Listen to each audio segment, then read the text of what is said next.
Hi friends, Vikram വേദയുടെ പുതിയൊരു upcoming episode റിവ്യൂയിലേക്ക് എല്ലാവർക്കും സ്വാഗതം.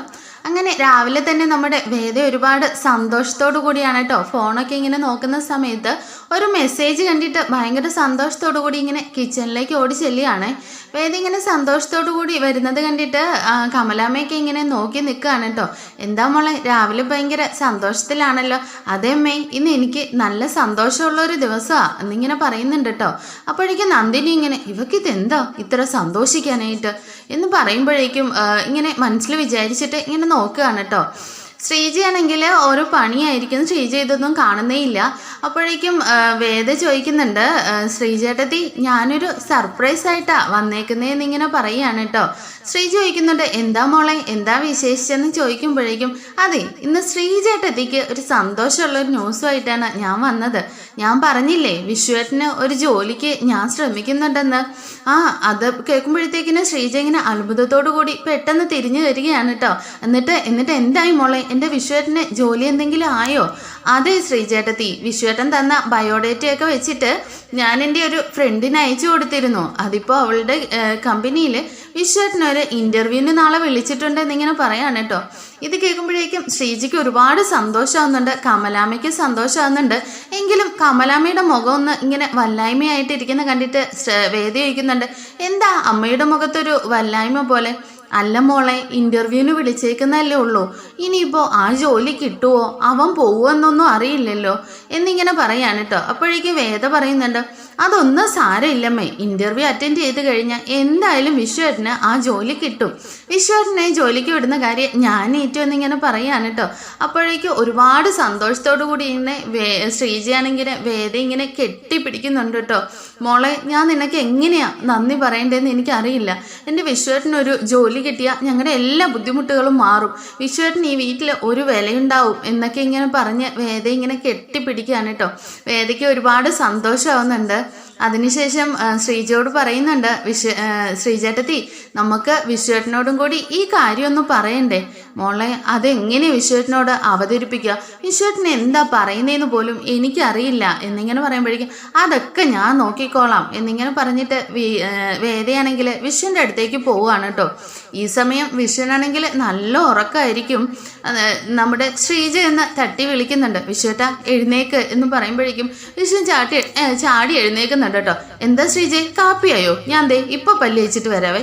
അല്ല വിശ്വേട്ടാ, വിശ്വേട്ടനോട് ഒരു കാര്യം പറയാൻ വേണ്ടി വന്ന.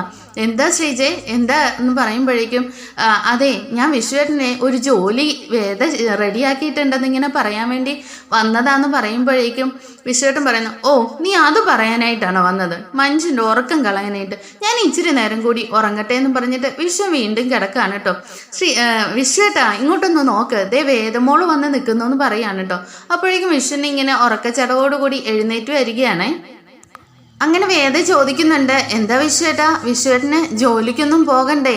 എന്തെങ്കിലും ഒരു ജോലിക്ക് പോയാൽ ശ്രീജേട്ടത്തിക്കും മോക്കും ഒക്കെ നന്നായിട്ട് എന്തെങ്കിലുമൊക്കെ വാങ്ങിക്കൊടുത്ത് സന്തോഷമായിട്ട് ഇരിക്കത്തില്ലേ എന്നിങ്ങനെ പറയുമ്പോഴേക്കും വിശ്വനാണെങ്കിൽ ഇങ്ങനെ അലസമായിട്ട് പറയുന്നുണ്ട്, എനിക്കൊക്കെ ആര് ജോലി തരാനാ, എനിക്കൊന്നും ഒരു ജോലിയും കിട്ടില്ലെന്നേ. പിന്നെ ഈ പറമ്പിൽ എന്തെങ്കിലുമൊക്കെ നമുക്ക് ഇഷ്ടം പോലെ പട്ടിണി ഇല്ലാതെ കഴിയാൻ എന്തെങ്കിലും കിട്ടും, റേഷനും കിട്ടുമല്ലോ, അതൊക്കെ മതി എന്നിങ്ങനെ പറയാണ് കേട്ടോ.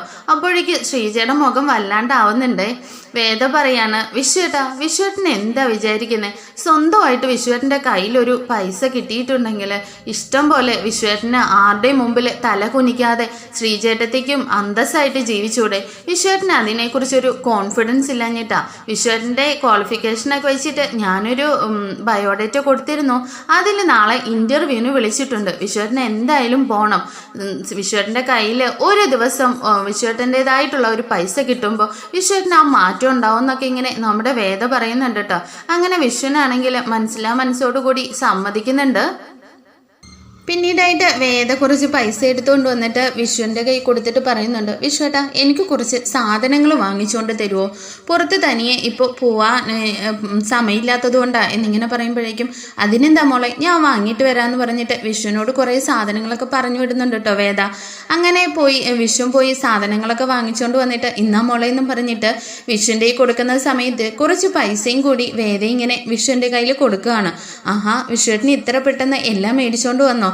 അപ്പോൾ ഇത് വിശ്വേട്ടൻ എൻ്റെ ജോലി ചെയ്ത ആദ്യത്തെ പൈസയാണ് എന്ന് പറയുമ്പോഴേക്കും വിശ്വനും നമ്മുടെ ശ്രീജയും കൂടി ഇങ്ങനെ വേദയെ നോക്കുകയാണ് കേട്ടോ. അതേന്നേ വിശ്വേട്ടനിപ്പോൾ എനിക്ക് വേണ്ടി ഒരു ചെറിയ ജോലിയെങ്കിലും ചെയ്തില്ലേ, അതിൻ്റെ ശമ്പളമായിട്ട് കരുതിയാൽ മതി എന്നും പറഞ്ഞിട്ട് വിശ്വൻ്റെ കയ്യിൽ ഇങ്ങനെ പൈസ കൊടുക്കുകയാണുണ്ടോ. അതൊന്നും വേണ്ട മോളെ എന്ന് ശ്രീജ പറയുമ്പോഴേക്കും വേദ പറയുന്നുണ്ട്, അതൊന്നും അല്ല ശ്രീജേട്ടത്തി, നമ്മൾ എന്ത് ചെറിയ ജോലി ചെയ്താലും അതൊരു ജോലി തന്നെയാണ്, അതിനുള്ള ശമ്പളമാണ് ഇതെന്ന് പറയുമ്പോഴേക്കും വിഷ്ണു ഇത്തിരി സന്തോഷമാകുന്നുണ്ട് കേട്ടോ. അപ്പോൾ സ്വന്തമായിട്ട് തൻ്റെ കയ്യിലൊരു ഇത്തിരി പൈസ വരുമ്പോഴേ നമുക്കൊരു കോൺഫിഡൻസ് ഒക്കെ വരുമല്ലോ എന്നിങ്ങനെ വിഷ്ണുവോട് പറയുമ്പോൾ വിഷ്ണുവിന് ഒരുപാട് മനസ്സിനൊരു ഉഷാറൊക്കെ വരുന്നുണ്ട് കേട്ടോ. അങ്ങനെ രാവിലെ തന്നെ വിഷ്ണുവിനെ വിളിച്ചുകൊടുത്തോണ്ടുന്നുണ്ട് കേട്ടോ നമ്മുടെ ശ്രീജ. ഏട്ടാ എഴുന്നേക്ക് വിഷു ഏട്ടാ, ഇന്ന് നമുക്ക് ജോലിക്ക് പോകണ്ടേന്ന് പറയുമ്പോഴേക്കും വിഷുവിനെ ഇങ്ങനെ മടി പിടിച്ച് കിടക്കുക കേട്ടോ.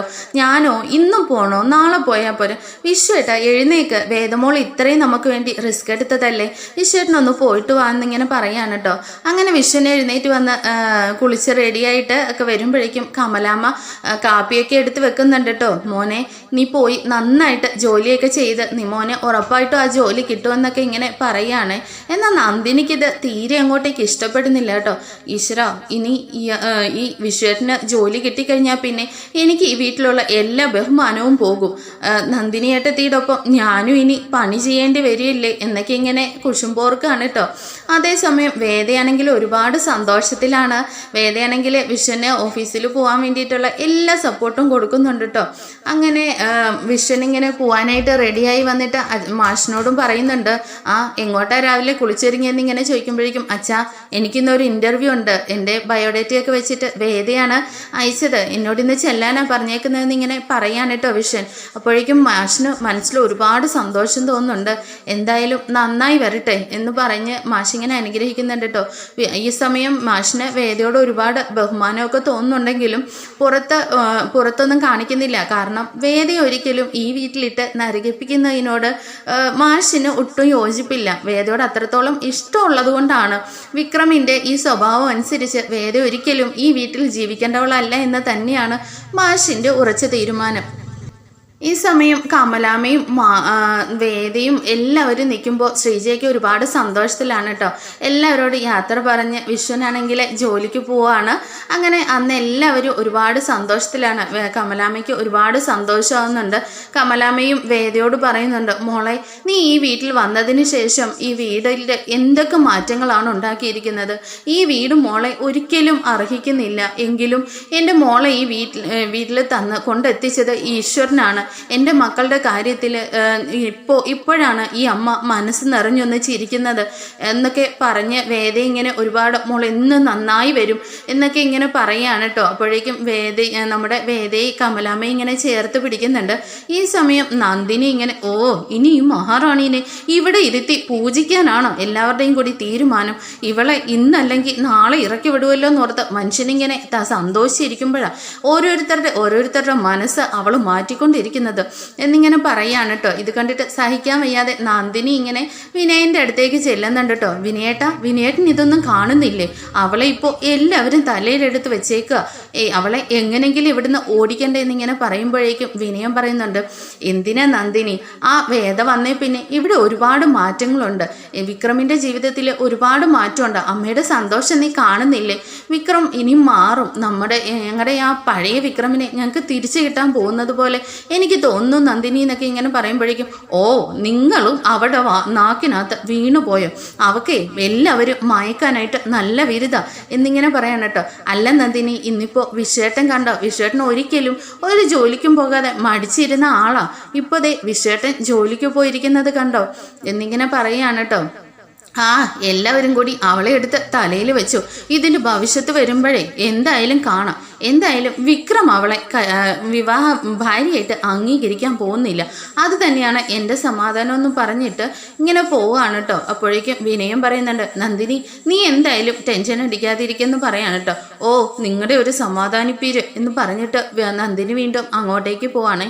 ഈ സമയം ശ്രീജ ഇങ്ങനെ വേദയോട് ഒരുപാട് സന്തോഷത്തോടു കൂടി താങ്ക്സ് ഒക്കെ പറയുന്നുണ്ട് കേട്ടോ. അപ്പോൾ വിക്രമും ഇറങ്ങി വന്നിട്ട് വേദ ഇങ്ങനെ നോക്കുന്നുണ്ട്. വേദയാണല്ലോ വിശ്വട്ടിന് ജോലിയൊക്കെ വാങ്ങിക്കൊടുത്തത്. അങ്ങനെ വിക്രമിന് എന്തെന്നില്ലാത്ത ഒരു സ്നേഹമൊക്കെ വേദയോട് തോന്നുന്നുണ്ട്. അങ്ങനെ എന്തായാലും വേതാളം എന്തായാലും ഈ കാര്യം താൻ ചെയ്തതിനോട് എനിക്ക് ഒരുപാട് താങ്ക്സ് ഉണ്ട് കേട്ടോ. എന്തായാലും വിശ്വട്ടിന് ഒരു ജോലിക്ക് പോയല്ലോ, അതിന് എന്തായാലും ഒരു താങ്ക്സ് ഒക്കെ ഉണ്ട് എന്നൊക്കെ ഇങ്ങനെ വേദയോട് പറയാണ് കേട്ടോ. ആഹാ ആണോ, അയ്യോ അങ്ങയുടെ താങ്ക്സ് കിട്ടാഞ്ഞിട്ടേ ഞാനിങ്ങനെ ആഗ്രഹിച്ചിരിക്കുകയാണെന്ന് ഇങ്ങനെ വിക്രമിനെ കളിയാക്കിക്കൊണ്ട് വേദ പറയുന്നുണ്ട് കേട്ടോ. ഒന്ന് പോടിയൊന്ന്, നിന്നോടൊക്കെ നല്ലത് പറയാൻ പാടില്ല എന്നിങ്ങനെ വിക്രം പറയാണ് കേട്ടോ. ഇത് കണ്ടിട്ട് വേദ ഇങ്ങനെ ചിരിക്കുന്നുണ്ട്.